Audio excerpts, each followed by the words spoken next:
And let's talk about Martin Place, 60 Martin Place specifically. Introduce us to this project and why you think it's noteworthy. 60 Martin Place will be a new premium grade 40,000 metre building at the top of Martin Place. It's really the revitalisation, and part of that is the revitalisation of Martin Place as a whole, and it's really the top and last block to be developed. It will be followed. It's been earlier developments of 20 Martin Place, 5 Martin Place, so there has been a revitalisation of the precinct as a whole.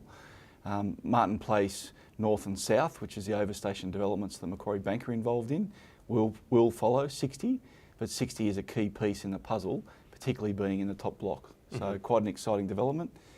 It follows an international design competition, but won by a local architect, Hassels, which we're really proud of. So the product is exciting, and it comes out of the ground with a completion at the end of 2019. So very exciting project. So it's an all Sydney team then working on it?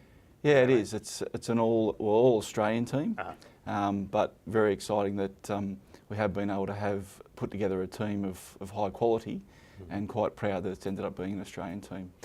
So you mentioned the other blocks, that how this fits in with those. How does 60 Martin Place or Martin Place at large fit in with the rest of the city? Martin Place has always been the civic heart of the city. There was a period there while some of the major tenant occupiers left Martin Place, but what we've seen lately is a returning to the civic heart, or the financial core of the CBD. So Martin Place plays a massive part in that, and the revitalisation, as we've seen, is really exciting. Why and when did they leave? They left as there was a bit of spread to outer markets. There was a bit of suburban sprawl. Some of the big IT users left, or the IT users, when they were coming online, were looking at more suburban locations, where there's been quite a flood now where those significant tenant space occupiers have come back to Martin Place. I think also on top of that, you've seen a number of the law firms and the investment banks realising again that the core CBD civic heart is Martin Place, and that return is certainly welcomed by owners and investors. So I guess it's people returning to this specific site, but also part of a larger trend of people coming back downtown in Sydney and in other cities around the world. What do you think your role is in that process? How do you respond to people wanting to come back downtown in terms of the types of space that you offer? Certainly the space itself needs to be a place-making solution, no longer just about the tenant. It's about creating activation on all street frontages, so that's exciting. We're integrating and cantilevering over the top of a state-listed heritage item, the St Stephen's Church, so it has many facets to development. We also sit opposite the Reserve Bank of Australia, so our neighbours and our stakeholders mean that the place-making solution is just as critical as the solution for the tenants. On top of that, the Martin Place Owners Group, which was formed some 5 years ago, is a collective of 14 owners along Martin Place, and we've had numerous discussions with council about the revitalisation of Martin Place as a whole. So again, it's not about a single development, it's about placemaking across a precinct, and that's really exciting for the future of the Sydney CBD, but also Martin Place. So this is a very complex project. You've got 14 owners coming together. You've got historical aspects, cantilevering over a historic building. What were some of the challenges in getting this project off the ground?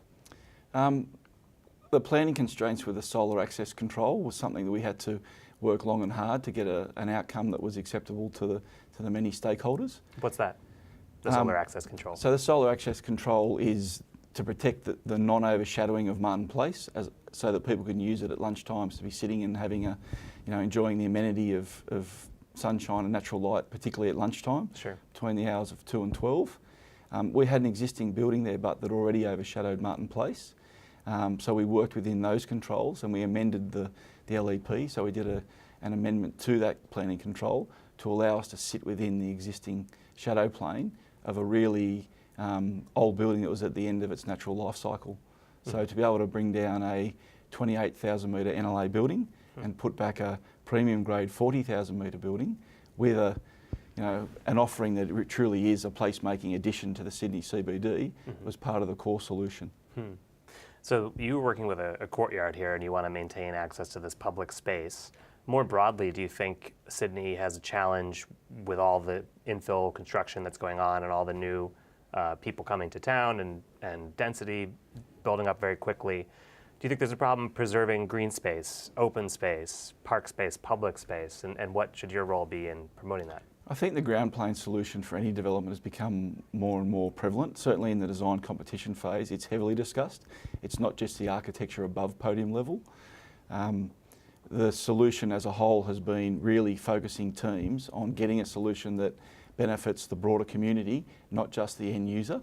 And certainly 60 Martin Place in the international design competition had a very heavy focus on what that podium and ground plane interaction looked like.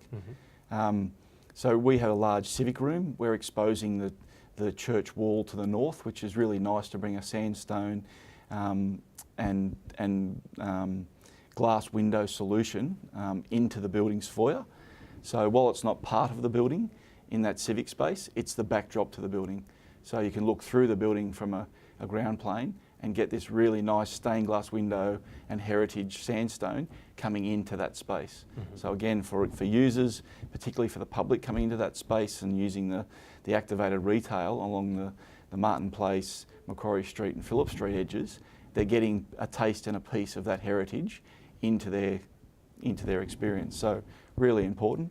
And that's really for Investa and Grenville, which are the two owners of 60 Martin Place.